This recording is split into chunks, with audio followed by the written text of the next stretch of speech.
네, 오늘 블레싱 예배 가운데 오신 모든 분들을 주님의 이름으로 환영하고 또 축복합니다. 우리 좌우 앞뒤 바라보시고 함께 좀 눈 마주치시고 함께 좀 인사했으면 좋겠습니다. 잘 오셨습니다. 축복합니다.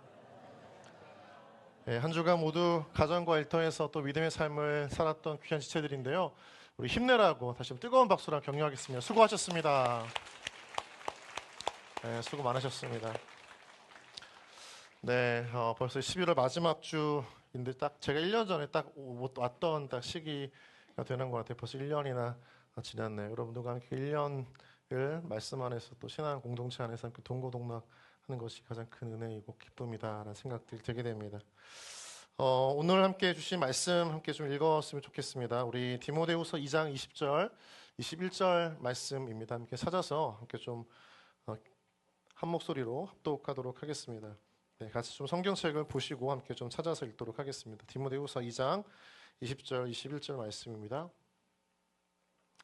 네, 같이 함께 한 목소리를 읽겠습니다. 시작. 큰 집에는 금그릇과 은그릇뿐 아니라 나무그릇과 질그릇도 있어 귀하게 쓰는 것도 있고 천하게 쓰는 것도 있나니 그러므로 누구든지 이런 것에서 자기를 깨끗하게 하면 귀히 쓰는 그릇이 되어 거룩하고 주인의 쓰심에 합당하며 모든 선한 일에 준비함이 되리라. 아멘. 아멘. 우리 가슴 손으로 함께 시간 기도하겠습니다. 나에게는 하나님의 사랑이 있습니다. 네, 그 사랑을 신뢰합니다. 나를 사랑하신 하나님처럼 나도 나를 사랑하겠습니다. 나는 세상의 빛과 소금입니다. 세상의 어둠을 비추는 빛이 되겠습니다. 선한 영향력을 끼치는 소금처럼 살겠습니다. 나는 세상을 변화시키는 거룩한 자녀입니다. 내가 바로 그리스도인입니다. 예수님의 이름으로 기도드립니다. 아멘. 아멘. 네, 오늘은 디모데후서 2장 20절, 21절 말씀을 주제로 해서 우리 어떤 그릇이 되기를 원하는가라는 제목으로 함께 말씀을 좀 나누겠습니다. 같이 한번 제목을 한 번 더 환기하면서 좀 읽어보시면 좋겠습니다. 같이 읽겠습니다. 시작. 어떤 그릇이 되기를 원하는가. 오늘 디모데후서 2장 20절에서 특별히 큰 집에 다양한 그릇이 있다고 이렇게 먼저 말씀을 언급합니다. 우리 디모데후서 2장 20절인데요. 좀 같이 함께 한 번 더 읽어보시죠. 시작. 큰 집에는 금그릇과 은그릇뿐 아니라 나무그릇과 질그릇도 있어 귀하게 쓰는 것도 있고 천하게 쓰는 것도 있나니. 네, 큰 집에는 많은 그릇이 있다는 표현을 하는데 특별히 집을 언급합니다. 여기 큰 집은 굉장히 넓은 의미에서는 하나님 나라를 의미합니다. 그리고 조금 더 함축적이고 작게는 교회를 의미하는 용어가 바로 큰 집입니다. 특별히 그 중에 교회는 세상을 향한 영적 축복의 통로입니다. 교회는 세상을 변화시키는 그러한 곳으로서 하나님의 나라를 세워가는 마중물 되는 공동체가 바로 교회이죠. 교회를 통해서 세상의 각 영역에 새로운 변화가 일어나야 합니다.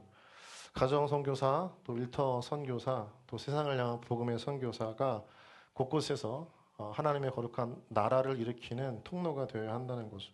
교회는 이들을 양육하고 훈련시키면서 가정, 일터, 또 세상을 향한 복음 선교사를 파송하는 곳입니다. 그래서 여러분 교회가 굉장히 중요합니다. 교회인가 가정인가, 교회인가 일터인가. 그 가치와 의미가 너무나 중요하지만 그러나 중요한 건 교회가 없으면 가정 선교사도 일터 선교사도 세상을 변화시킬 복음 선교사도 나아갈 수 없습니다. 교회가 모든 이들을 파송하고 준비하고 훈련합니다. 그래서 교회가 먼저 든든히 세워져야 하는 이유가 여기에 있는 겁니다. 교회가 건강하지 않으면 결코 세상을 변화시킬 수 있는 힘을 얻을 수가 없습니다. 교회가 강인하지 않으면, 교회가 힘있지 않으면 세상을 변화시킬 수 있는 영적 군사를 배출해낼 수 없는 것입니다. 교회가 든든하지 않으면, 강인하지 않으면, 견고하지 않으면 세상을 변화시키기보다 세상의 거친 물결에 잠식당합니다. 그래서 교회는 든든히 세워져야 합니다. 여러분 믿으십니까? 네, 교회는 든든히 세워져야 됩니다. 여러분 우리 개인의 삶이 중요하지만 더 중요한 건 우리 삶을 바꾸고 변화시킬 수 있는 것은 교회입니다. 교회가 먼저 건강하고 또 온전하고 견고해질 때 우리는 그 교회에 기대어서 세상을 이겨낼 힘을 얻고 변화가 되어지는 것입니다. 이 교회를 든든히 세우기 위해서 필요한 것은 교회의 일꾼입니다. 그것을 성경에서는 다양한 그릇들로 표현하고 있죠. 이런 그릇들이 네 가지 종류의 그릇으로 오늘 말씀에서 언급합니다. 금, 은, 나무, 그리고 질그릇입니다. 각기마다 다른 재료로 만들어졌다는 것을 먼저 성경이 언급하고 있죠. 금, 은, 나무, 질그릇은 모두가 다 같은 그릇일 수 있지만 재료는 다 다릅니다. 각기 재료가 다른 그릇으로 만들어졌다는 것은 그 쓰임새와 용도가 모두에게 다 다르다는 걸 의미하는 거죠. 금그릇, 은그릇이 필요한 데가 있고 나무그릇과 질그릇이 필요한 용도가 있는 것입니다. 모두 그 존재의 목적이 다르다는 것을 말씀합니다. 필요하지 않은 그릇은 있다 없다? 네, 없다는 겁니다. 모든 그릇은 다 필요하다는 거죠. 특별히 금과 은으로 만든 그릇은 굉장히 고급스러운 그릇이잖아요. 아이들이 보아도 금과 은은 굉장히 좋아 보입니다. 그렇죠? 저희 둘째 은호가 글을 읽으면서 일반 상식과 관련된 만화책을 읽기 시작했습니다. 그 중에 한 면에 자동차에 관한 내용이 실려 있었어요. 세상에 수많은 종류의 자동차가 등장하고 설명되어 있었습니다. 그 중에서 제가 은호한테 물어봅니다. 은호야, 너는 어떤 자동차가 갖고 싶어? 그때 은호가 가리켰던 자동차는 중동 부자나 살 수 있을 것 같은 황금색으로 랩핑이 되어져 있는 BMW 대형 차량이었습니다. 어린아이 눈에도 금색은 굉장히 좋아 보이는 거죠. 평소에는 사용하지 않고 귀한 손님이 왔을 때 사용하는 그릇이 VIP를 위한 그릇이 금과 은 그릇입니다. 반면에 나무 그릇과 질그릇은 소재가 아주 평범합니다. 고급스럽진 않습니다. 그래서 특별한 손님이 아니라 평범한 삶의 일상 속에서 사용되어진 그릇이 바로 나무 그릇과 질그릇인 거죠. 여러분, 우리는 보통 그릇의 가치를 무엇의 기준으로 삼고 그 가치를 따질까요? 그릇의 재료입니다. 금, 은 그릇은 굉장히 귀해 보이고 나무 그릇과 질 그릇은 굉장히 싸 보입니다. 싸다고 가치를 평가합니다. 재료에 중점을 두는 것이 우리의 판단이자 기준이 되는 거죠. 그래서 우리는 금과 은 그릇을 굉장히 소중하게 여깁니다. 그런데 여러분, 그릇의 가치는 잘 들으셔야 됩니다. 그릇의 재료가 아니라 사용할 때 그 가치가 있는 것입니다. 그릇은 사용해야 그 그릇으로서의 의미가 있는 거죠. 아무리 좋은 그릇이라고 해도 그릇을 사용하지 않으면 존재의 의미와 가치가 없어지는 거죠. 그릇의 가치는 그릇을 사용하는 주인의 손길이 그 그릇에 닿는가 닿지 않는가에 따라서 그 가치의 여부가 달라지는 것입니다. 저는 금그릇이에요. 저는 은그릇입니다라고 아무리 자기 자신을 어필해도 주인이 손이 닿지 않으면 그 금그릇과 은그릇은 먼지가 수북히 쌓인 잊혀진 그릇일 뿐인 것입니다. 중요한 것은 손에 닿는가가 중요한 거죠. 저희 부모님은 김제라고 하는 시골에서 살다가 성공하겠다는 부푼 꿈을 안고 서울에 이사를 왔습니다. 그리고 처음 정착한 동네에서 치킨집을 개업하셨습니다. 밤낮 없이 늦은 시간까지 일을 하셨고 저와 여동생은 당시 초등학교 한 저학년이었기 때문에 늦은 밤 한 11시, 12시까지 지하 단칸방에서 혼자 서로 그 늦은 밤을 기다려야 했습니다. 결국 자식들을 돌보는 문제 때문에 저희 부모님은 가게 문을 닫았습니다. 그런데 그 가게 문을 닫고 나서 초등학교 때였겠죠. 30년이 지난 지금 저희 본가에는 그때 사용했던 강냉이 그릇이 아직도 있습니다. 저는 저희 어머님이 30년 동안 그 그릇을 사용해 본 적을 한 번도 본 적이 없습니다. 제가 좀 버려야 하냐고 물어봐도 어머니 버리지 말라고 합니다. 언젠가 쓸 때가 있다고 하지만 그때가 언제인지는 어머니도 모르고 아무도 모르고 강냉이 그릇은 어머니 손길이 닿기를 애타게 기다립니다. 그런데 먼지만 쌓여 있는 거죠. 여러분, 주방에 보면 어머니 버리지 못하는 그릇들이 참 많죠. 수북히 쌓여 있죠. 소리 나지 않는 그릇은 그 그릇으로서의 가치가 없다라고 이야기할 수 있습니다. 그래서 그릇의 주인이 사용해야 그릇으로서의 의미가 있는 거죠. 무슨 그릇인가, 무엇으로 만들어진 그릇인가보다 더 중요한 것은 그 그릇을 주인이 사용하는가. 이와 마찬가지로 본문에서 그릇은 우리의 인생을 의미합니다. 우리 인생이 가치 있다라고 하는 것은 우리가 실력이 있고 능력이 있고 화려해서가 아니라 하나님께서 우리의 인생을 쓰시면 우리의 인생이 가치가 있는 인생이 되는 것입니다. 하나님께 쓰임받지 못하면 반대로 우리는 의미 없는 인생을 사는 거죠. 하나님은 우리의 창조주이십니다. 하나님 우리를 지으셨습니다. 하나님 우리를 지으셨지만 그 하나님께서 우리를 쓰지 않는다면 우리의 존재의 의미를 우리가 어디서 찾을 수 있을까요? 그래서 하나님께 쓰임받는 인생은 너무나 중요합니다. 그 쓰임받는 인생을 통해서 자신의 존재와 목적을 깨닫게 되고 얻게 되어지는 것이 인간의 존재입니다. 사도 바울은요, 자신을 포함해서 함께 믿는 성도의 무리를 표현할 때 질그릇이라고 하는 표현을 굉장히 자주 사용했습니다. 그런데 그는 사실 하나님 믿기 전에는 세상에서 유대인 중에서 금수저 집안 출신이었습니다. 그런데 스스로를 믿은 다음에 흙수저라고 비하시켰습니다. 그럼에도 그는 질그릇이라고 하는 이 표현 쓰는 것을 굉장히 즐겨했습니다. 마음 어려워하지 않았습니다. 비참해하지 않았습니다. 그는 자주 그리고 즐겁게 자신을 질그릇이라고 이야기를 합니다. 이유가 무엇일까요? 그가 세상의 금수저였을 때에는 하나님이 그를 쓰지 않으셨습니다.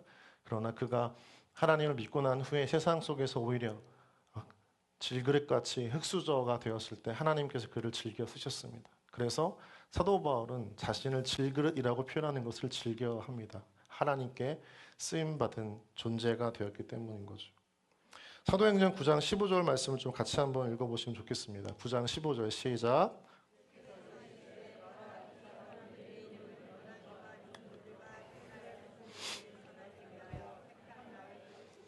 주님께서 택한 그릇, 택한 인생이라고 말씀하십니다.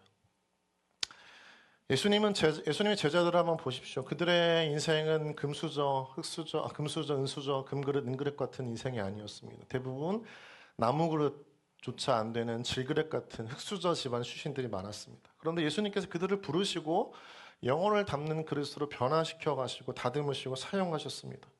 그들의 인생에 사도 바울을 포함해서 모든 제자들이 자랑할 만한 것은 자신의 그런 존재를 빚으시고 만들어 가시고 사용하셨던 예수 그리스도 한 분밖에 없었습니다. 인생을 인생답게 살지 못하는 수많은 사람들이 있습니다. 그런데 그 인생을 인생답게 살게 되어지는 것은 우리를 만드신 예수 그리스도 하나님 아버지를 만날 때, 그리고 그분을 통해서 우리의 삶의 존재와 목적과 이유를 깨닫게 되어질 때, 그때가 아닐까요? 제자들은 그 예수님에 의해 부름받고 쓰임받을 때 삶의 분명한 목적과 방향성을 찾게 되었습니다. 그리고 그들의 인생의 가치는, 삶은 달라졌습니다. 여러분, 어떤 재료로, 여러분의 인생이 어떤 것으로 만들어졌는지가 중요한 게 아닙니다. 다를 수 있습니다. 그러나 하나님께서 쓰신다면 모든 그릇은 가치가 있는, 모든 인생은 다 의미 있는 인생이 되는 줄 믿습니다. 여러분, 역사상 가장 비싼 가격으로 알려진 막사발이 있습니다. 막사발 뭔지 아세요? 이렇게 보면 이제 저게 좀 이렇게 아래가 좁고 위에가 좀 조금 이렇게 펑퍼짐하게 넓어져 가는 사발의 종류죠. 이 막사발을 일본에서 이도 다완이라고 합니다. 그들이 굉장히 아끼고 가치 있게 여긴 찻잔입니다. 그런데 옛날 그 찻잔은 조선시대에서는 찻사발로 불려졌습니다. 그 중에서 이 이도 다완 중에서 어떤 한 물품은 국보로 지정된 사발이 있습니다. 이 사발 하나의 가치가 얼마인 줄 아세요? 당시에 일본의 한 성 한 째값에 해당합니다. 막대한 금액이죠. 한 성을 송두리째 바꿀 수 있는 막사발, 찻잔. 같은 재료입니다. 그러나 누가 만들고 누가 쓰는가에 따라서 그 그릇의 가치가 달라지는 거죠.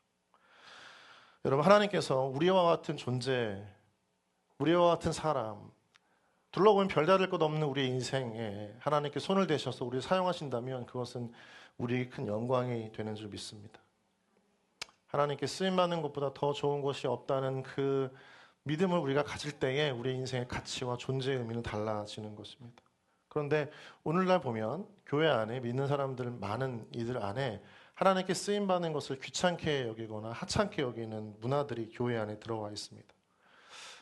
아주 어린 20대의 청년들부터 그런 생각들이 팽배해져 가고 있는 것들을 보게 돼요. 그들 안에 교회의 헌신, 교회를 위한 부르심을 이야기할 때 가장 먼저 떠오르는 왜곡된 용어가 뭔지 아세요? 네, 열정페이입니다. 조금 더 바꿔서 신앙페이라고 얘기합니다. 그런 오해된, 왜곡된 회상적 용어가 교회 안에 들어와서 우리 안에 작동되어지고 있다는 거죠. 하나님 우리를 부르시고 교회를 위해 뭔가 헌신할 때 우리의 전 세대는 그렇지 않았습니다. 그러나 아주 지금 20, 30대의 조금 더 어린 청년들은 열정페이, 신앙페이라고 하는 부정적인 이미지를 먼저 갖습니다. 잘못되어진 거죠. 여러분 2000년 전에 예루살렘과 초대교회의 제자들과 사도들이 또 수많은 성도들이 하나님을 위해서 생명을 바칠 때 그들의 시대와 사회 속에서 그들의 삶 속에서 열정페이, 사명페이라는 말을 썼을까요? 그렇지 않죠. 그때와 지금 예수 그리스도는 동일하고 그분이 우리 가운데 주시는 은혜는 똑같습니다. 그런데 그때는 사명이고 헌신이고 희생이었지만 지금 우리 가운데 어떤 사람들은 신앙페이 또는 열정페이라고 하는 왜곡된 용어를 갖고 있고 그런 이미지 속에 신앙생활을 하니까 굉장히 괴롭습니다. 여러분 하나님이 우리를 구원해 주셨기 때문에 여러분의 그 대가와 보상으로 하나님께서 우리를 쓰신다라고 하면 여러분 우린 괴로운 존재입니다. 우린 도구예요. 그러나 성경은 우리 가운데 먼저 언급할 때 하나님은 우리를 자녀라고 부르신다고 말씀합니다. 하나님은 여러분 도구화하지 않으시는 분입니다. 하나님은 내가 너희를 구원해 주었기 때문에 그에 합당한 대가와 보상을 나한테 바쳐라고 하는 이방신과 같지 않습니다. 자원함으로 원하십니다. 순종으로 원하십니다. 하나님은 우리를 이용해서 죽도록 고생시키고 그에 합당한 이득을 얻는 그런 고용주가 아닙니다. 하나님께 그래서 쓰임받는다라고 하는 것은 그런 사고방식, 계산기를 두드려서 생각하시면 안 됩니다. 하나님께 쓰임받는다라고 하는 것은 우리에게 가치를 부여하는 일이다. 한번 따라해 보실까요? 하나님께 쓰임받는 것은 나의 가치를 인정받는 것이다. 네, 이런 사고방식이 우리 안에, 믿음 안에 사고방식이 있어야 된다는 거죠. 계산기를 두드리면 하나님께 헌신하는 것은 수지타산이 안 맞습니다. 불공평합니다. 그러나 구원받고 은혜의 관점에서 하나님께서 우리 쓰신다라고 할 때는 나의 가치를 인정하신다는 거죠. 여러분 우리가 하고 싶어도 하나님이 부르시지 않으면 우리가 하나님의 일을 할 수 없는 겁니다. 부르시고 일하시게 하시는 분이 중요합니다. 나를 부르시는 분이 나를 가장 잘 아십니다. 그래서 하나님께서 우리를 책임지십니다. 그분에 의해서 우리의 가치가 결정되어지는 거죠. 어떤 분들은 하나님이 나를 찔러보신다 생각하시는 분도 있습니다. 찔러본다. 야, 너 해. 아니면 네가 해라 이제. 안 돼? 세 번째, 그래 너 나와. 이렇게 찔러보는 분이 아니시죠. 제가 만난 하나님은 대충 부르시는 하나님은 아니십니다. 고민 끝에 부르십니다. 하나님도 우리 부르실 때 고민 끝에 부르세요. 그래서 하나님의 부르심에는 무거움이 있습니다. 무겁기 때문에 듣는 우리에게는 부담이 됩니다. 그러나 그 부르심은 명확합니다. 왜요? 고민 끝에 우리를 부르시기 때문인 거죠. 그래서 하나님의 부르심에는 무거운 고민 끝에 결정하시고 명확하지만 그러나 우리에게 다 말할 수 없는 숨어있는 의도가 있습니다. 우리가 부름받을 때 하나님이 우리를 부르시는가 대부분 다 모릅니다. 저도 목회자를 부르실 때 왜 하나님이 나를 부르실까 잘 몰랐습니다. 저는 그런 능력이 안 됐습니다. 제 MBTI를 항상 얘기하지만 제 MBTI가 뭐라고요? F? 제 MBTI는 ISTJ입니다. 저는 사람이 많으면 스트레스를 받습니다. 이 자리는 굉장히 저한테 힘든 자리입니다. 여러분 믿으십니까? 안 믿네. 다 거짓말 같아. 저는 ISTJ예요. 사람들 앞에 있는 걸 굉장히 두려워하고 같이 있는 걸 힘들어합니다. 흔히 얘기하는 표현으로 기가 빨린다라고 하잖아요. 그렇죠? 지금 기가 빨리고 있는데 저는 혼자 있는 걸 조용합니다. 책을 읽고 음악을 듣고 흔히 얘기하는 물멍 때리는 걸 굉장히 좋아하고 그래서 누가 같이 말을 걸어오면 예전에는 이 사람이 나한테 어떤 질문을 할 때 내가 뭐라고 대답하지 굉장히 고민한 끝에 이야기를 한 번 이렇게 이야기할 정도였습니다. 그런데 하나님이 저를 부르셨을 때 저는 이해가 가지 않았던 거죠. 왜요? 저는 제 능력으로는 아무것도 보장할 수 있는 게 없었기 때문인 거죠. 지금에 와서야 이제 조금씩 그 의미를 깨닫는 거죠. 처음 부르실 때는 모두 다 모릅니다. 안다면 기적입니다.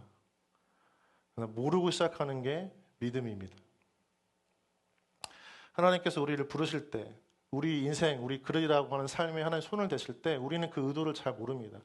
하나님의 의도는 숨겨져 있기 때문이고 감추어져 있기 때문인 거죠. 왜냐하면 하나님의 계획이 우리의 생각과 우리의 판단, 우리의 삶의 뜻 안에 다 담기지 않습니다. 이해할 수 없는 이끄심도 있는 거죠. 그걸 다 보고 싶고 이해하려고 한다는 것은 하나님을 우리 생각과 뜻, 계획 안에 가두려고 하는 것과 똑같습니다. 다른 말로 하면 하나님 나를 좀 설득시켜 주시고 그래서 그 다음에 내가 하나님의 일을 할 수 있도록 해주십시오라고 하는 것과 똑같습니다. 하나님께서 원하시는 것은 우리가 설득당하는 게 아닙니다. 하나님께서 우리 가운데 믿음으로 순종하시기를 원하십니다. 믿음으로 순종하는 사람을 통해서 하나님은 하나님의 일을 이루시는 거죠. 매번 우리를 설득하고 이해시키려고 할 때 하나님의 일이 될까요? 그렇지 않습니다. 하나님께서 부르셨기 때문에 그분은 신뢰하고 순종합니다. 그분께 맡겼을 때 더 멀리, 더 높이, 더 탁월하게 쓰임받습니다. 그래서 중요한 건 내가 인생에 어떤 재료로 만들어졌는가, 이것보다 하나님이 우리를 선택하시는가에 더 초점을 둘 때 우리 삶의 가치가 달라지는 거죠. 예를 들어 볼까요? 예수님께서 예루살렘에 입성하실 때입니다. 제자들을 마을에 보내셨습니다. 그리고 저 마을 한 구석 한켠에 있었던 나귀를 가져오라 말씀하십니다. 너무나 유명한 본문이죠. 어떤 목사님이 한 자매를 마음대로 할 때 싱글 목사님이 저 자매를 딱 찍으면서 주가 쓰시겠다 하라 이런 말도 안 되는 이야기를 하면서 썼을 때의 그 표현이 나옵니다. 우리 함께 같이 21장 2절에서 5절 말씀 함께 교독해 볼까요? 제가 먼저 읽겠습니다. 이르시되 너희는 맞은편 마을로 가라. 그리하면 곧 매인 나귀와 나귀 새끼가 함께 있는 것을 보리니 풀어 내게로 끌고 오라. 여러분입니다.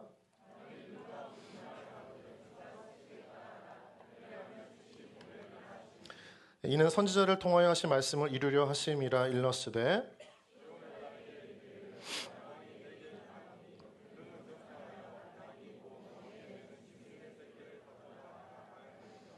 이 장면은 그렇게 쉽게 그냥 어떤 자매를 점 찍으면서 쓸 때 사용되어지는 본문이 아닙니다. 조금 더 의미가 있어요. 주님은 세상을 정복하는 왕으로 예루살렘에 입성하시는 그런 뜻이 아니요 그런 계획이 아니었습니다. 그래서 전쟁의 신, 승리의 왕이라고 하는 거창한 타이틀을 달고 사람들을 압도할 만한 위험찬 모습으로 입성하시는 분이 아니었습니다. 예수님께 필요한 것은 백마가 아니었습니다. 그분은 세상의 겸손한 왕, 평화의 왕, 섬기는 왕으로 이 땅에 오시리라고 말씀하셨던 구약 스가랴서 9장 9절의 예언을 이루기 위해서 저 마을 한켠에 있는 나귀 새끼를 타고자 하셨습니다. 그리고 주님 말씀하셨죠. 주가 쓰시겠다 하라.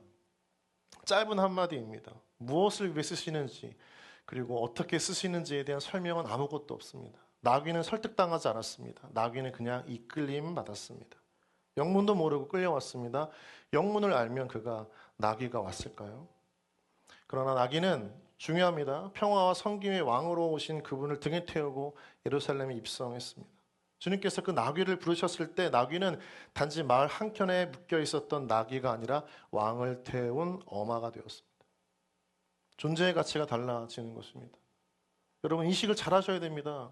그냥 마을 한켠에 나귀로 살 것인가 예수님을 등에 업고 타는 어마가 될 것인가. 부르심에 반응하느냐 아니면 그 부르심을 거절하느냐 외면하느냐의 차이는 우리 인생의 가치를 결정하는 굉장히 중요한 모멘텀이 됩니다. 결정은 여러분의 몫입니다. 누가 쓰는가 부르는가가 되게 중요하다는 거죠. 하나님이 쓰신다면 여러분 그것은 충분합니다. 하나님께 쓰시는 인생은 복된 인생입니다. 하나님께 쓰임받는 것이 복입니다. 교회 안에 특별한 것도 없는 잘난 것도 없는 분들이 하나님께 쓰임받는 분들이 많습니다. 롱런합니다. 가진 것이 있고 자랑이 많고 능력이 되는 분들 중에서 롱런하면서 하나님께 쓰임받는 분을 잘 보지는 못했습니다. 그러나 오히려 하나님께 특별한 것은 없지만 쓰시는 대로 이끌려서 살아가시는 분을 보면 정말 롱런하면서 쓰임받습니다. 배운 것이 많아도 가진 것이 많아도 하나님께 쓰시지 않으면 많이 배운 것, 가진 것이 무슨 의미가 있겠어요? 하나님의 주권에 달려 있다는 거죠. 잘나서, 준비돼서, 돈이 많아서, 지식이 많아서, 박사학위가 있어서 하나님 쓰시는 거 절대 아닙니다. 절대 아닙니다. 그런 사고방식으로 신앙생활을 하면 반드시 100점 100패하게 되어 있습니다. 계산기를 두드려서 하나님께 쓰신다라고 생각하시면 여러분은 착각입니다. 하나님은 하나님 손이 닿는 곳에 그리고 그 손을 내어드리는 곳에 그 그릇에 그 인생을 쓰시는 하나님이십니다. 그래서 여러분 모든 것이 은혜라는 거죠. 잘난 사람만 쓰임받고 가진 사람만 쓰임받으면 그건 은혜가 아니죠. 그러나 하나님은 우리를 가진 것이 없어도 능력이 없어도 석사학위여도 고졸이어도 하나님 나라 안에서 교회 안에서 우리를 쓰실 때가 있다는 거죠. 그래서 그것이 은혜다는 것입니다. 사도 바울은 나된 것은 다 뭐라고 고백했죠? 네, 쿵짝이 맞아야 되는데 여러분 자, 나의 나 된 것은 다 하나님의 은혜다. 이거 잃어버리잖아요. 신앙은 항상 패배주의 휩싸입니다. 다 하나님의 은혜다라고 하는 이 관점을 여러분이 잊어버리면 여러분 신앙생활은 매번 패배주의 휩싸여요. 패배주의. 아무것도 할 수 없어요. 왜요? 떳떳하게 자랑할 만한 가진 것이 하나도 없으니까. 은혜다라고 하는 관점을 가지면 절대 패배하지 않습니다. 왜요? 승패가 나에게 달려있는 것이 아니라 누구에게요? 하나님께 달려있는. 신앙의 삶을 살고 10년, 20년 신앙생활을 하지만 매번 패배주의에 쩌들어 있는 신앙인이 문제가 무엇입니까? 하나님의 은혜를 끊임없이 주장하지 않기 때문에. 그러나 하나님의 은혜를 주장하면 하나님께서 계속해서 그 사람을 쓰시는 겁니다. 사도 바울을 한번 떠올려 보십시오. 그가 나의 택한 이방인을 위한 그릇이다라고 하나님께서 부르셨을 때 그는 아무런 준비가 되어 있지 않았습니다. 하물며 하나님께서 그를 부르신 순간마저도 그는 다메섹에 있는 크리스찬들을 죽이기 위해서 분노와 살기로 가득 찬 채 달려가고 있었습니다. 그 순간에 나타나신 하나님은 그를 이방인을 위한 그릇으로 쓰시겠다고 말씀하셨습니다. 그리고 그는 눈먼 장님이 되었습니다. 가는 방향과 목적지를 순간적으로 상실했습니다. 그러나 하나님이 재설정하는 시간들을 가지셨습니다. 지나고 보니까 모든 것이 하나님의 은혜였다는 것입니다. 사랑하는 우리 블레싱 여러분, 이 말씀을 가지고 평생 교회 일 하라고 말씀드리는 것이 아닙니다. 어떤 일을 무엇을 하든 하나님께 부름받았고 쓰임받는다라고 하는 신앙을 가지고 기쁨으로 하나님 손에 맡겨진 인생이 되기를 주님의 이름으로 축복합니다. 여러분, 그리고 그것을 은혜라고 고백하십시오. 은혜다. 은혜다. 세상에 찌들수록 그 크리스찬들에게 가장 빨리 잊혀지는 단어가 뭔지 아십니까? 은혜입니다.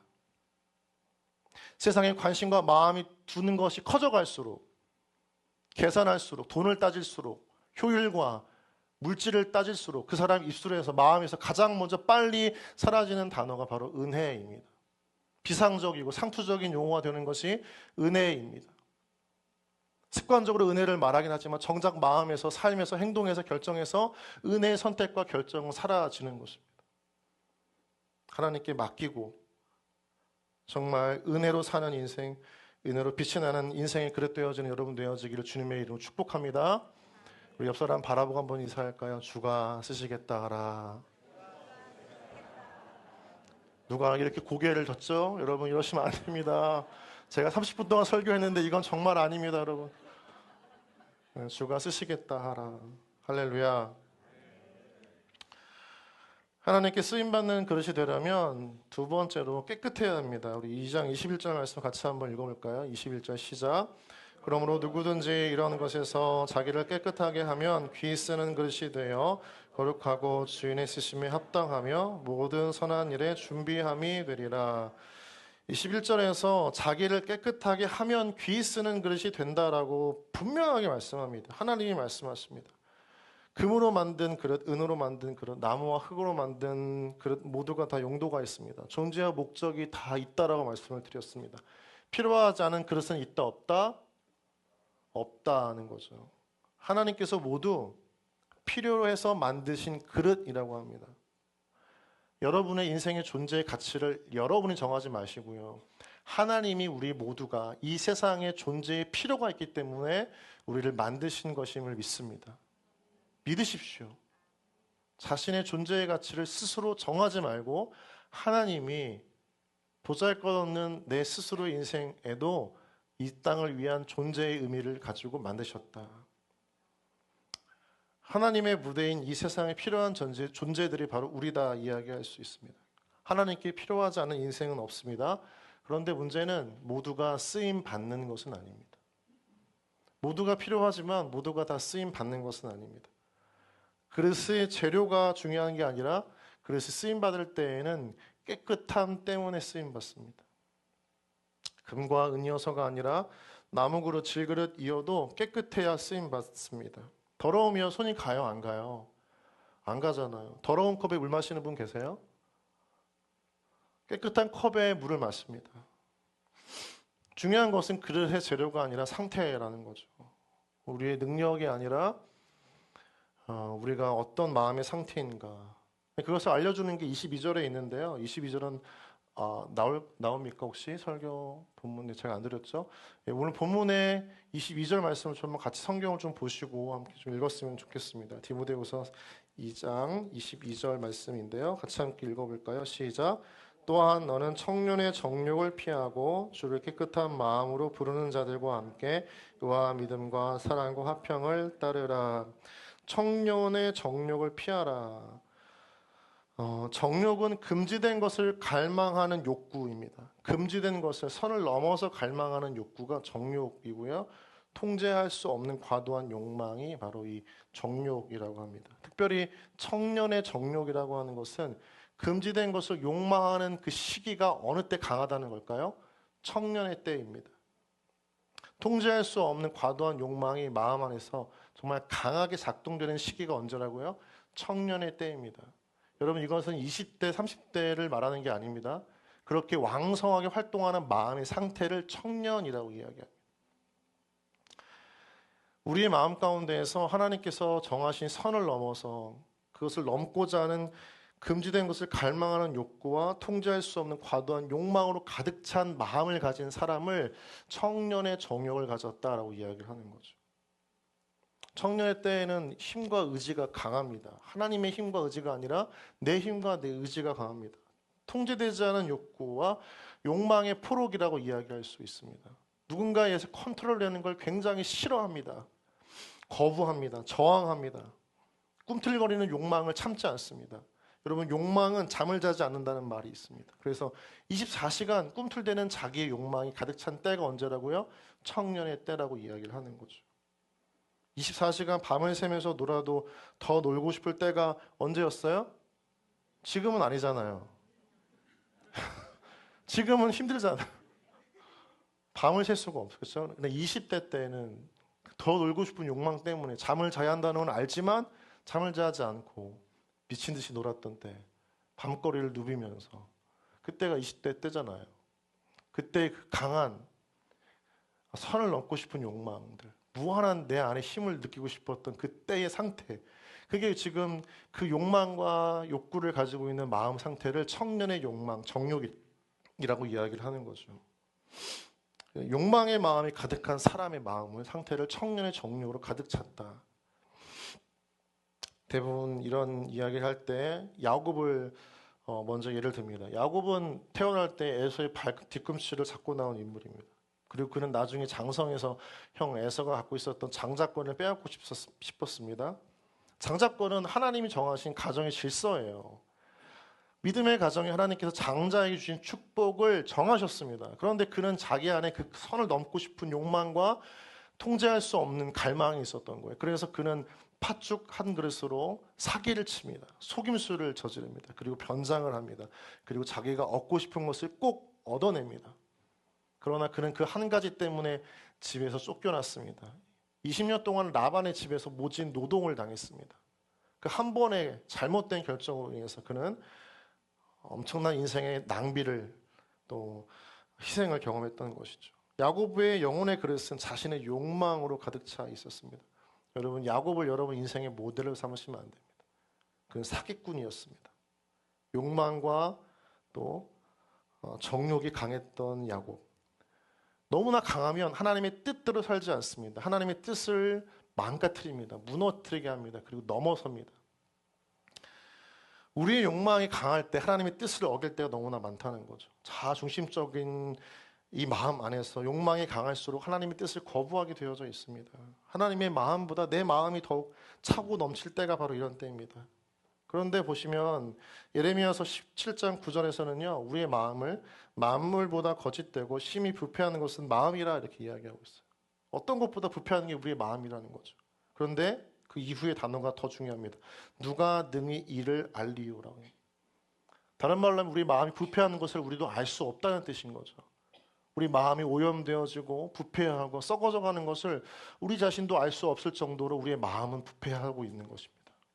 우리의 마음은요, 여러분의 마음은 여러분이 생각한 것만큼 순수하지 않습니다. 진실되지 않습니다. 우리 마음은 쉽게 오염되고 부패합니다. 로마서 1장 24절을 보시면 하나님께서 그들의 마음의 정욕대로 내버려 두셨다는 표현합니다. 그 마음 가는 대로 살게끔 내버려 두셨다라고 이야기하고 그 다음에 뭐가 나오는지 아세요? 그들의 몸을 서로 욕되게 하셨다라고 이야기합니다. 방치하신 하나님. 인간의 마음대로 뜻대로 살고자 했을 때 결국 그들의 몸을 서로 욕되게 만들었던 스스로의 그 마음의 타락함이 우리 인간의 존재의 본성이라는 거죠. 우리 자신을 욕망으로 가득 차면 우리는 쓰임받을 수 없습니다. 마음에 더러운 것이 많으면 하나님의 마음을 알 수가 없습니다. 내 마음에 내 것으로 가득 차 있고 똥돌 묻혀 있는데 그 마음에 하나님의 마음에 어떻게 들어갈 틈이 있겠어요? 틈이 없어요. 틈을 주지 않습니다. 우리 안에 정욕과 욕망이 욕심이 있으면 하나님의 마음을 알 수가 없는 거죠. 자기 중심적으로 살려고 합니다. 내 뜻, 내 의지가 강하게 작동되어지는 거예요. 쉽게 없어지지도 않습니다. 내버려 두면 더 커지는 거예요. 그 마음인 거죠. 그래서 우리의 생각과 하나님 생각이 너무 다릅니다. 갈등은 점점 커져갑니다. 일치하지 않으면 결국 엉뚱한 곳에 에너지를 쓰게 됩니다. 그릇이에요. 인생입니다. 그런데 엉뚱한 곳에 그 에너지와 은사를 사용하다 보니까 낭비하는 인생을 삽니다. 탕자입니다. 사람의 욕구는 사람이 죽을 때까지 사라지지 않는다는 말이 있습니다. 우리가 무엇을 욕망하는가를 잘 살펴봐야 합니다. 그것을 점검하는 자리가 따라해볼까요? 기도의 자리. 야고보서 4장 3절 말씀 보면 구하여도 받지 못하면 정욕으로 쓰려고 잘못 구하기 때문이다 이렇게 이야기합니다. 이걸 왜 알려주는 걸까요? 모르고 구하고 있기 때문인 거죠. 여러분, 하나님은 우리의 기도 가운데 응답하시는 줄 믿습니다. 그러나 정욕으로 쓰려고 하기 때문에 그분의 응답이 놓일 때가 많습니다. 우리가 인생의 쾌락을 얻고 싶다고 하나님께 기도합니다. 기도한다고 해서 하나님께서 우리 가운데 마약을 주지 않으십니다. 욕망을 따라 구하는 기도는 잘못된 기도입니다. 사람들은 자신의 욕망을 채우기 위해서 기도할 때가 굉장히 많습니다. 자기도 모르는 사이에 기도가 욕망의 기도로 바뀔 때가 많습니다. 자신의 소원에만 집중한 기도는 우상 숭배가 됩니다. 사람이 보기에는 기도하는 것 같습니다. 그런데 기도하는 자리에서도 그 사람의 마음이 부패되어지고 타락해져 가는 것을 알아야 합니다. 기도하는 것이 죄가 될 수 있다는 거죠. 잘못 구하기 때문인 것입니다. 열심히 기도하지만 기도의 모습과 형태는 있지만 그 마음 안에 강한 욕망, 자기 욕망으로 가득 차면 그 자리는 변질되어지는 거예요. 교회 의자에 앉아가지고 기도하지만 그 마음 상태에서 하나님의 뜻과는 전혀 무관한 자기 욕망과 자기의 뜻과 내 생각과 내 의지로 가득 차 있다면 하나님의 마음이 부어질 틈이 없기 때문에 거기 자리에는 바벨탑이 되는 것입니다. 성전이 아닌 거죠. 기도는 종교적 수단이 되는 것입니다. 신앙생활은 위험해지고 위태해집니다. 여러분, 그래서 기도의 자리에서 자신의 욕망을 먼저 점검하고 바로 살펴보는 것이 굉장히 중요합니다. 22절에서는 그래서 기도할 때 이런 마음을 가지라고 합니다. 22절 말씀 다시 한번 성경책을 보고 같이 한번 읽어볼까요? 시작. 또한 너는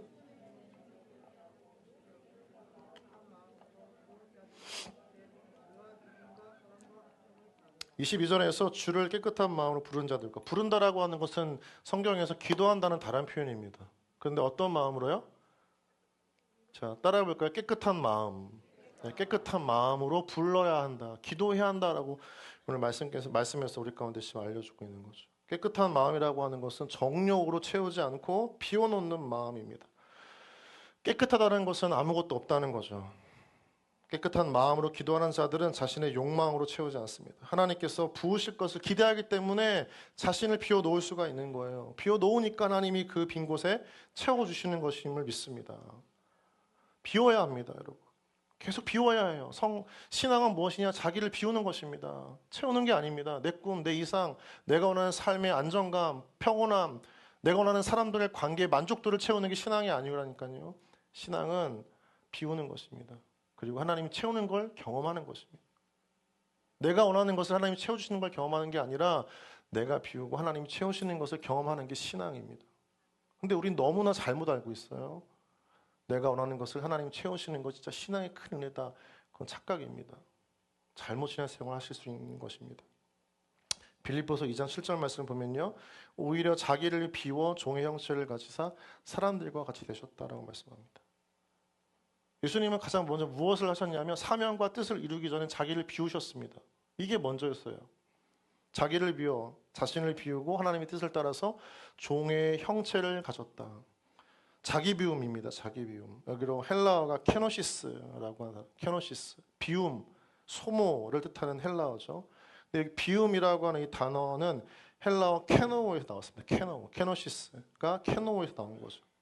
케노의 뜻은 비우다, 힘을 박탈당하다. 결국은 비운다는 건 뭐예요? 내 힘을 빼는 거예요. 포기하는 거예요. 그게 비움이에요. 힘을 빼야 하나님 힘을 쓰시잖아요. 여러분이 뻗팅기고 앉아가지고 도저히 끌려가지 않고 힘을 주면 하나님이 어떻게 하세요? 그냥 그대로 내버려 두세요. 계속해서 힘을 빼시는 것이 하나님이 하시는 일이라는 거죠. 케노시스의 원형이 바로 예수님의 성육신을 의미합니다. 예수님의 그 십자가에 달리신 그 원대한 인류를 위한 구원의 사명을 이루시기 이전에 예수님이 가장 먼저 뭘 하셨냐면 비우셨다는 거죠. 비우실 때 하나님이 채우신다는 겁니다. 공간이라고 하는 한자를 아시죠? 공간이라고 하는 그 단어 자체의 뜻은 비움이라는 뜻이 있습니다. 비워야 채워지는 거예요. 속이 빈 대나무 피리, 바이올린 다 공명의 아름다움이 있습니다. 빈 곳에 울려지는 아름다운 소리들. 우리가 진짜 아름다운 인생을 살려면 하나님 앞에 비어있는 인생을 살아야 되는 거예요. 그릇도 쓰임받기 위해서 깨끗함과 동시에 비워야 합니다. 빈 그릇이어야 합니다. 우리가 보았던 선지생도의 그 아내가 빌린 빈 그릇, 베드로의 빈배, 가나의 혼인장식 가운데 빈 항아리. 성경은 곳곳에서 그릇은 다 비어있는 걸 의미합니다. 다 비어있어요. 채워진 게 아무것도 없어요. 사람이 비워놓은 자리에 하나님이 채우시는 것이 성경의 역사입니다.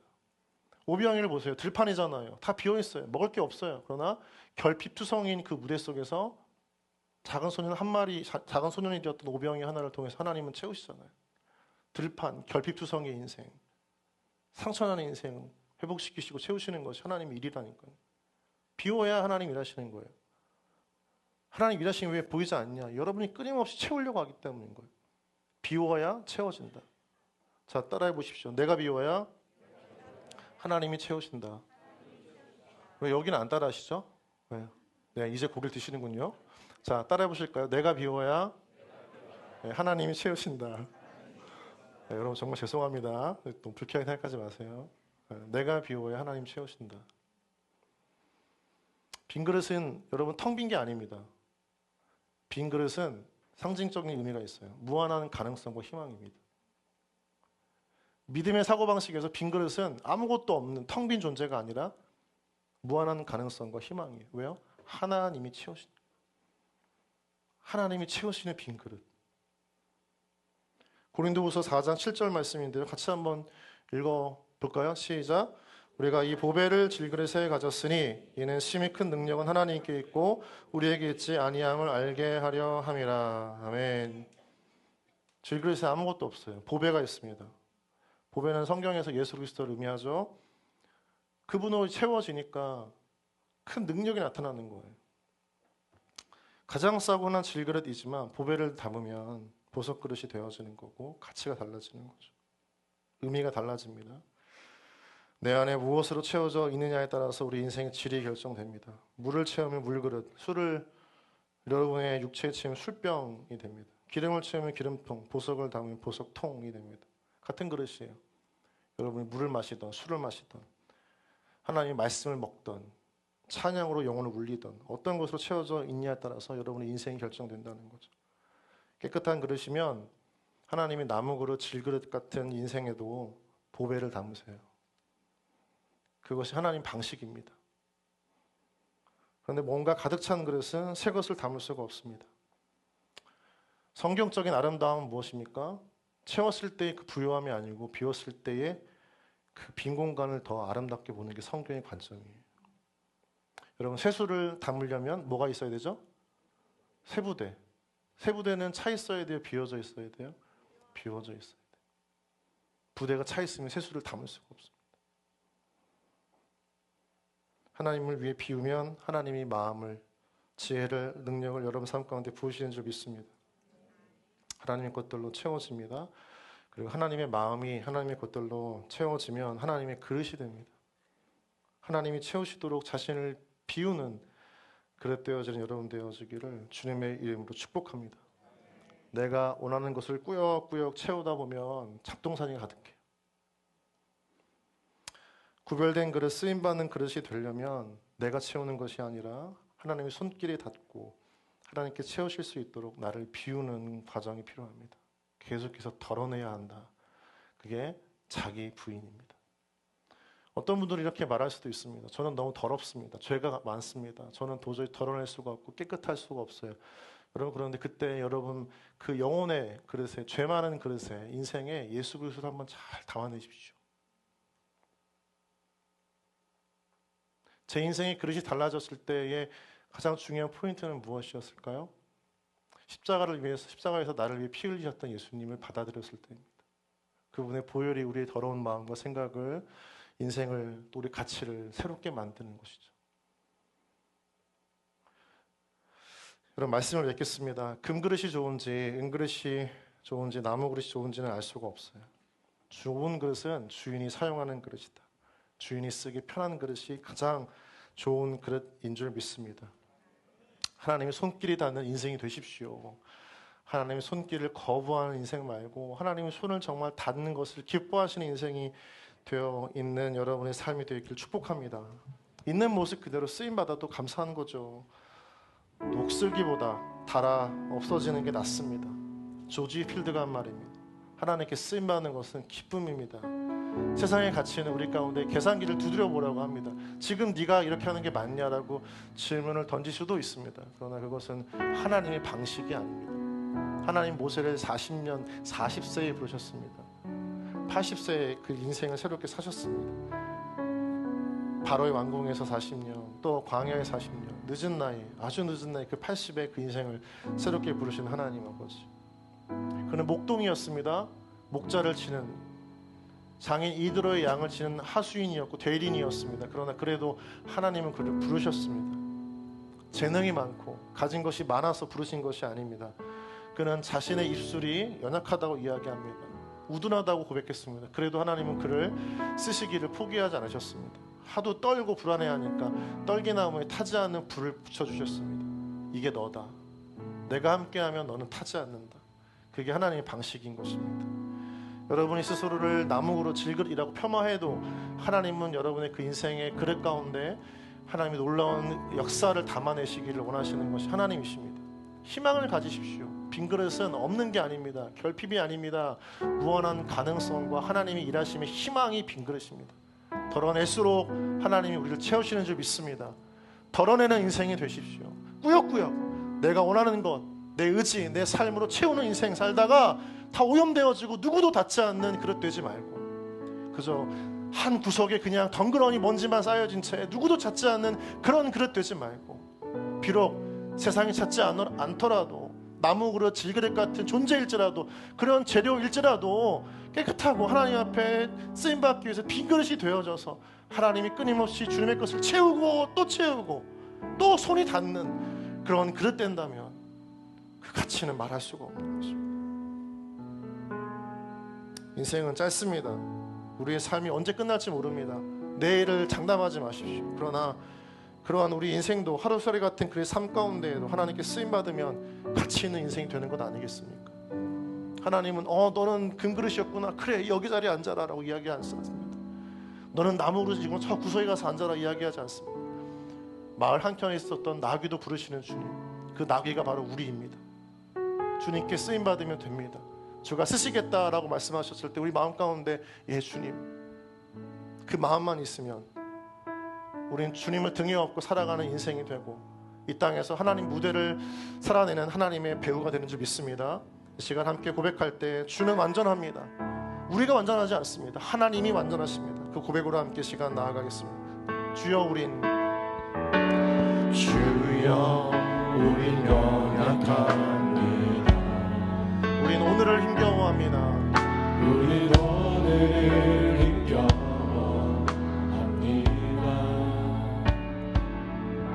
주 뜻 이루며 살기에 부족합니다. 우린 연약합니다. 우린 연약합니다. 한 번 더 고백하며 나아갈까요? 주여 우리 넘어집니다. 주여 우리 넘어집니다. 오늘 하루 또 실수합니다. 주의 긍휼 구하는 주의 긍휼을 구하는 죄인입니다. 우리 주만 바라봅니다. 한없는 주님의 은혜 온 세상 위에 넘칩니다. 가릴 수 없는 주 영광 온 땅 위에 온 땅 위에 충만합니다.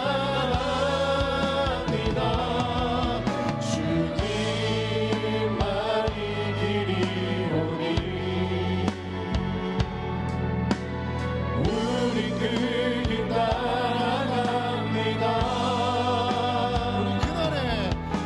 그날에 우리를 이루신 주는 완전 한번 처음부터 주여 우린 연약합니다. 주여 우린 연약합니다. 우린 오늘 힘겨워합니다.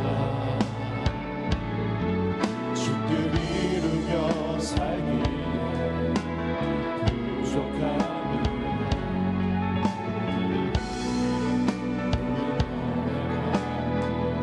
주님 우리는 넘어지고 또 넘어집니다.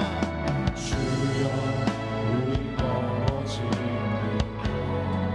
하루를 또 실수합니다. 오늘 하루 또 실수합니다. 주의 긍휼을 구하는 죄인입니다. 우리 주만 바라봅니다.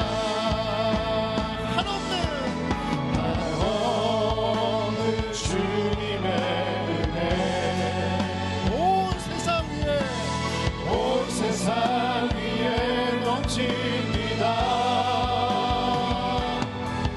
가릴 수 없는 주 영광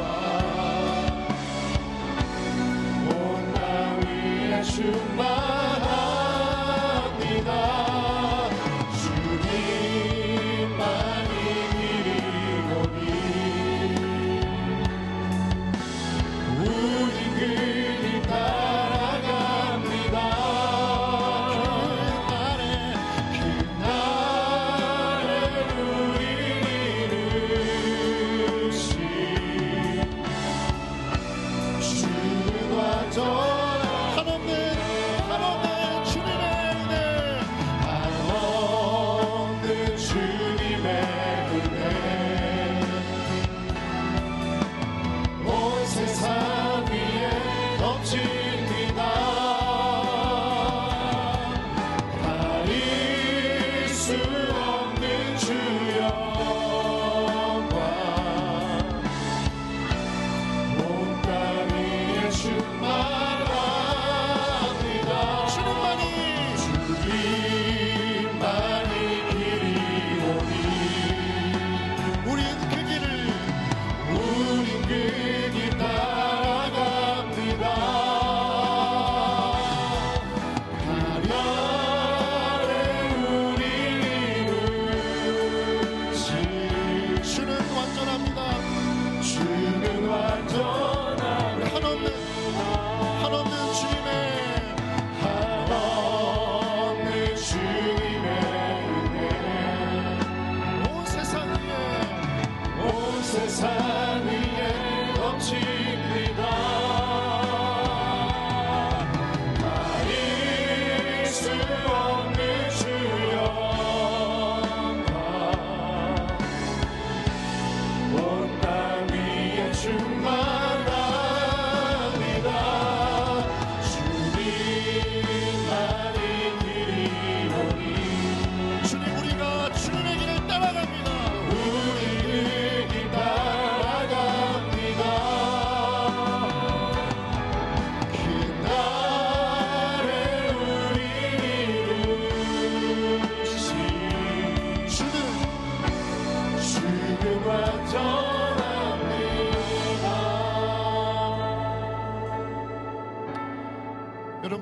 무엇입니까? 믿음은 하나님께 모든 것들을 맡기는 것입니다. 맡기지 않으면 하나님 손에 붙들려 있을 수 없는 것입니다. 여러분, 우리는 피조물입니다. 하나님은 창조주이십니다. 우리 모두를 이 땅에 필요한 존재를 만드셨습니다. 남들이 뭐라 하건 세상이 우리의 가치를 어떻게 결정하든 하나님께서는 이 땅 가운데 우리를 필요로 만드셨던 것입니다. 그러나 모든 필요에 만들어진 인생일지라도 하나님 모두 쓰시는 것은 아닙니다. 그 가치 있는 존재가 되기 위해서는 깨끗해야 합니다. 깨끗하다는 것은 무엇입니까? 우리 안에 모든 것들을 비워내는 것입니다. 우리 인간의 마음은 정욕 덩어리입니다. 우리도 모르는 채 마음이 부패할 때가 많습니다. 오염되어지고 상처난 마음으로 가득합니다. 끊임없이 그것을 비워낼 때, 하나님께 내어놓을 때, 하나님께 부을 때 하나님께서 우리 가운데 다시 한번 채우시는 하나님의 손길을 통해 우리의 인생에 하나님의 마음과 지혜와 능력과 하나님께서 하실 원대한 계획들을 담아내는 그 은혜의 그릇이 되어지는 것입니다. 이 시간 함께 좀 기도하기를 원합니다. 여러분, 40대와 50대의 삶을 살면서 신앙생활을 20년, 30년 또는 10년 신앙생활을 할수록 우리 가운데 무언가 가장 아름답게 빛날 것은 무엇입니까? 우리 안에 빈 공간이 넓어져야 합니다. 그러나 신앙생활을 할수록 내 생각은 굳어지고 내 생각은 오히려 견고해지고 높아지고 하나님께서 비집고 들어올 틈 없이 내 것으로 가득 차 있다면 그 인생에 하나님이 들어갈 공간이 없다면 존재의 의미를 알 수 없이 방황하는 너무나 불쌍한 인생, 가치를 발견할 수 없고 가치를 잃어버려져가는 인생.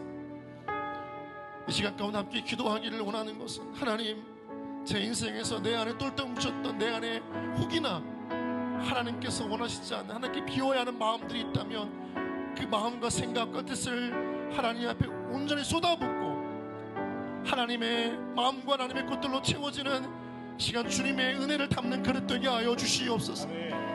하나님, 나귀는 주님께서 부르실 때 그가 어떻게 쓰임받을지 몰랐습니다. 그러나 주가 쓰시겠다라고 하는 그 한마디의 말로 인해 그 나귀는 마을 한켠에 숨어 있었던 초라한 나귀가 아니라 겸손의 왕, 평화의 왕을 등에 태우고 예루살렘을 입성하는 어마가 되었습니다.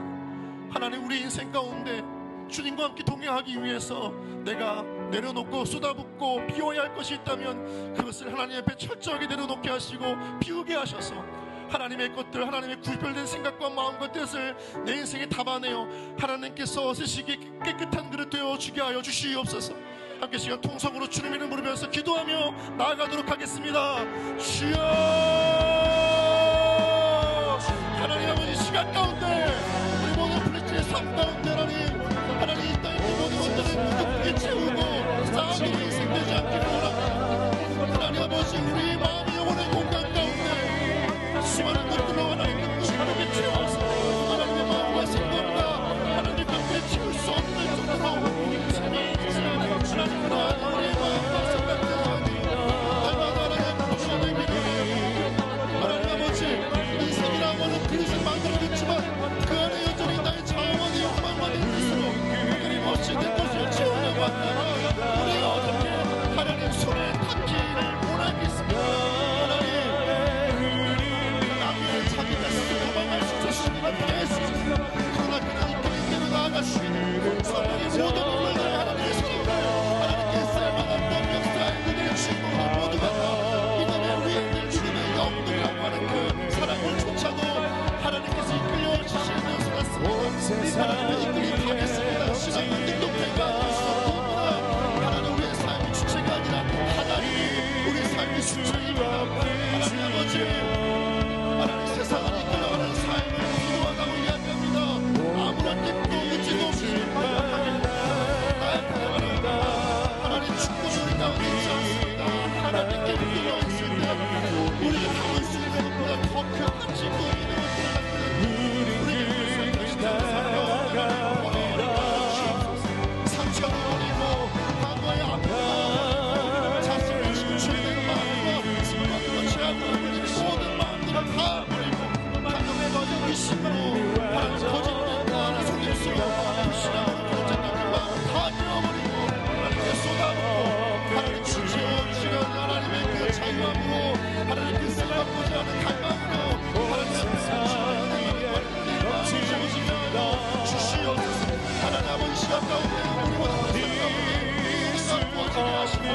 하여 주시옵소서.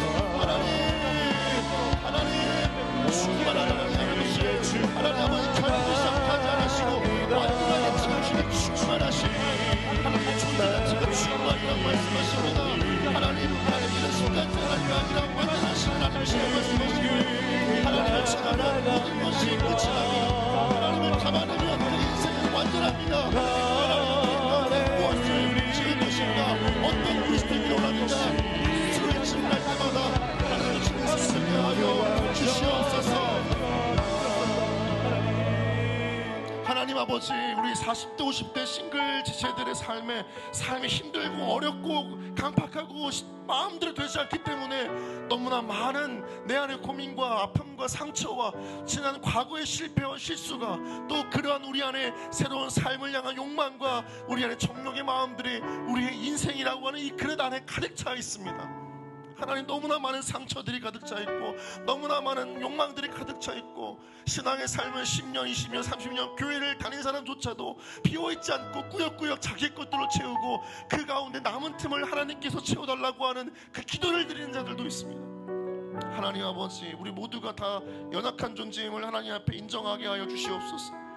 비워내지 않으면 하나님이 채우실 수 없지만 끝까지 비워내지 않고 이 남은 부분만 채워달라고 하는 우리 안에 그 이기적인 욕망이 자리 잡은 우리 인생 속에 하나님 이러실 틈을 주지 않는 우리의 신앙, 하나님 아버지, 주님 채우시기 위해서는 우리가 버려야 합니다. 세상의 방식은 아니지만 하나님의 방식입니다.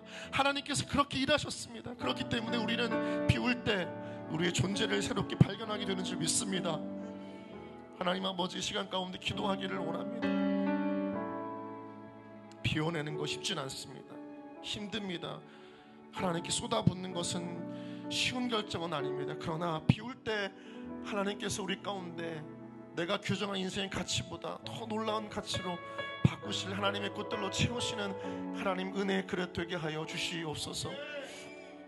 하나님, 어떤 사람은 금그릇입니다. 누구는 은그릇입니다. 누구는 나무 그릇이고 나 스스로를 질그릇이라고 표현할 때가 많습니다. 그러나 그 질그릇을 기쁨으로 표현하였던, 즐겨 표현하였던 사도 바울을 떠올리며 하나님께 쓰임받을 때 질그릇조차도 기쁨의 희열로 가득 찬 삶을 살았던 사도 바울의 삶이 우리의 삶이 되어지기를 원합니다. 그는 모든 것을 버렸습니다. 헛된 것이라고 이야기했습니다. 예수 그리스도를 알고 나니 모든 것이 배설물이라고 말했습니다. 우리 안에 배설물을 채우지 않고 그 더러운 것, 더러운 마음들을 그냥 내버려 두지 않고 비워내지 않고 쌓아두면 우리 마음이 부패합니다. 상처가 됩니다. 아픔이 됩니다. 과거에서 벗어나지 못하고 연연해야 합니다. 하나님은 우리를 미래로 이끌고 싶으시지만 하나님의 손이 닿지 않습니다. 내 뜻대로 살라고 내버려 둡니다. 너무 힘드니까 하나님의 손을 거부합니다. 뿌리칩니다. 그러나 하나님, 그런 우리조차도 불쌍히 여기시고 끝까지 우리를 향해 손을 내미시는 그 하나님의 손을 거두지 않으시는 하나님의 은혜를 허락하여 주시옵소서. 하나님의 것들로 우리 마음을 채워주시옵소서. 우리 생각을 채우시고 우리 감정을 채우시고 우리 육체라고 하는 이 공간을 채워주시옵소서. 하나님, 나귀는 주가 쓰시겠다라 그 말 한켠에 그냥 초라하게 있었던 아주 볼품없는 나귀, 누구도 눈독 들이지 않았던 나귀, 그러나 주님은 그 나귀를 일부러 지목하시면서 주가 쓰시겠다라 말씀하셨습니다. 나귀는 도망칠 수 있었습니다. 나귀는 뿌리칠 수 있었습니다. 저항할 수 있었습니다. 그러나 나귀는 이끌려서 주님께로 왔습니다. 승리자의 입성은 아니었고 세상을 통치하는 절대 군주의 모습은 아니었지만 세상을 사랑으로 정복하고 다스렸던 섬김이자 평화의 왕으로 오셨던 예수님을 등에 업고 입성하는 나귀였습니다. 같은 나귀, 방금 전까지 사람들의 눈에 의해서 어떤 인정도 받지 못했던 초라한 나귀, 그러나 예수님을 등에 업는 순간 그는 왕을 모신 어마가 되었습니다. 우리의 인생의 가치를 발견하는 것이 무엇입니까?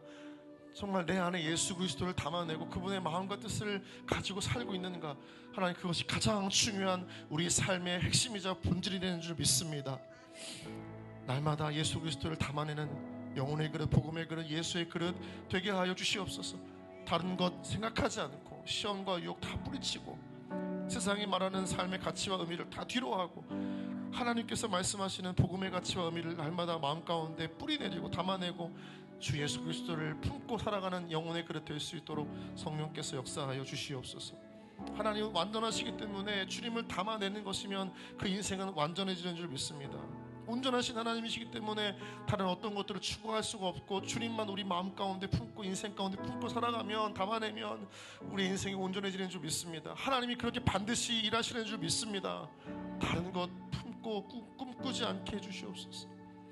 하나님 아버지, 이 자리 가운데 있는 우리 모든 플래싱의 귀한 지체들 기억하시고 한 명 한 명 주님께서 이 시간 성령을 통하여 안수하여 주셔서 과거의 상처와 실패와 실수, 내 안에 이기적인 욕망으로 말미암아 겪었던 어려움, 그 마음, 회복되지 못하는 패배주의 가운데 여전히 오늘의 현실을 마음 아프게 살아가는 지체들이 있다면 그 모든 것들을 주님 앞에 십자가 앞에 다 쏟아붓고 어려운 마음도 힘든 어려운 마음들도 다 쏟아내고 비우는 가운데 하나님께서 그 마음을 하나님의 마음으로 은혜로 사랑으로 위로와 격려로 또 치유하심으로 채우시는 하나님의 놀라운 손길을 이 시간에 허락하여 주시옵소서. 모든 분들을 축복하고 예수님의 이름으로 기도합니다. 아멘. 네, 우리 옆 사람 바라보고 한번 이렇게 좀 축복할까요? 하나님 쓰시는 그릇 되시다. 네, 감사합니다. 우리 준비한 예물 드리고 함께 봉헌 사용 드리겠습니다.